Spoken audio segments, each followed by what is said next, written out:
جب انسان اندھا ہو جاتا ہے۔ ایک میاں بیوی کے ہاں شادی کے کئی سال تک اولاد نہیں ہوئی تو انہوں نے وقت گزاری کے لیے کتا پال لیا۔ کچھ ہی عرصے میں انہیں کتے سے جذباتی لگاؤ ہو گیا۔ 7 سال بعد اللہ تعالیٰ نے انہیں بیٹے کی نعمت سے نوازا۔ اولاد کو پا کر ان کی توجہ کتے کی طرف سے کم ہو گئی۔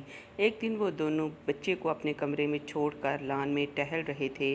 کتے کے بے تحاشا بھونکنے کی آواز سن کر اندر کی طرف بھاگنے لگے تو کتا یہ مردہ حالت میں باہر نکل آیا۔ اس کے منہ پر خون لگا ہوا تھا۔ کتے کے منہ پر خون دیکھ کر بچے کے باپ کو صورتحال سمجھنے میں دیر نہیں لگی۔ وہ شدید غم و غصے میں مبتلا ہو کر اندر گیا اور بندوق لا کر کتے کو گولی مار دی۔ پھر تیزی سے کمرے میں جا کر دیکھا تو بچہ گہری نیند سو رہا تھا اور نزدیک ہی ایک سانپ مرا پڑا تھا جس کا سر چبایا ہوا تھا۔ اس حکایت سے ہمیں یہ سبق ملتا ہے کہ جلد بازی اور غصے میں کیے گئے فیصلے اکثر غلط ثابت ہوتے ہیں۔